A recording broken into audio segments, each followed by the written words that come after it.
We know that the school bus was en route to drop off kids at school. Again, 6 children hurt, 2 adults. And Air Tracker 7 is giving us our first look at that bus crash. The city of Brighton says this is in the area of 136th Street and Sable, but actually between Sable and Buckley.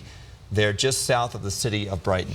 And you can see from this scene from Air Tracker 7, this is just a single bus involved in this crash. We really don't know what happened, but you can see the front of the bus looks like it's just kind of completely torn off there. Again, the extent of the injuries is not known at this time for the 6 kids who were injured and the 2 adults who were also injured in this. The 2 adults were a bus driver and a paraprofessional on board. The 6 children, once again, were taken to Children's Hospital of Colorado in Aurora. The 2 adults taken to University Hospital. We see authorities down there on the ground conducting their investigation. And our Jason Luber is here with an update on the conditions there in that area, Jason. Yeah, the road is obviously closed down right there, and you're looking at the bus. And when you're looking at the bus, you can see that the front end of it, how the supports there right by where the driver would be, where that bus, where the stop sign there is on the side of the bus. You can see how that is crumpled in. So obviously there's damage to the roof, and that pushed the bus down. So you can imagine that in a school bus, they don't have seat belts.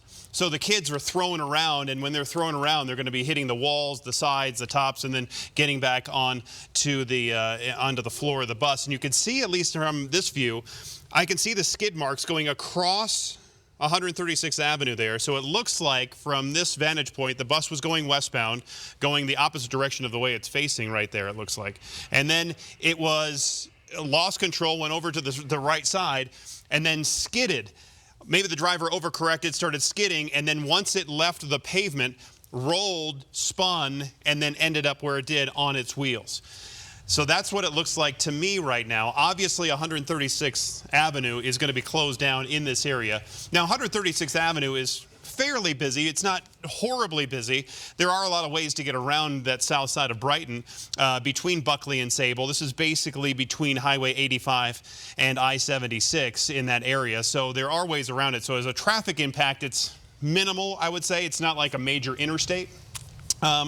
But you can see from this vantage point, too, how the whole top of the bus has been pushed over to the right a little bit towards the driver's side.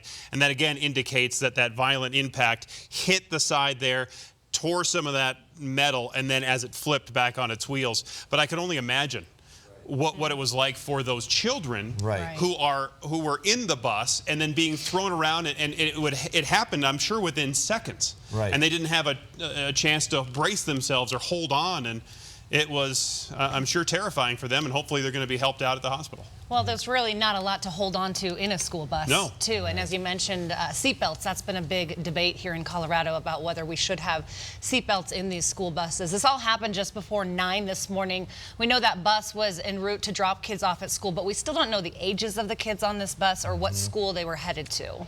But 27J Schools, again, has confirmed it was one of their buses. And as we get a look at the scene, as Jason touched on, 136th Avenue there, just a 2-lane road, no shoulders in a very rural area. And it appears, you can see again at the top of your screen now, the skid marks that appear to be from the bus as it looks to have rolled and is now facing the opposite direction there in the field. So we're going to continue to follow this and stay on top of it, bring you the latest here on Denver 7 at 11 and also online on the denverchannel.com and on our Denver 7 app. We'll see you then.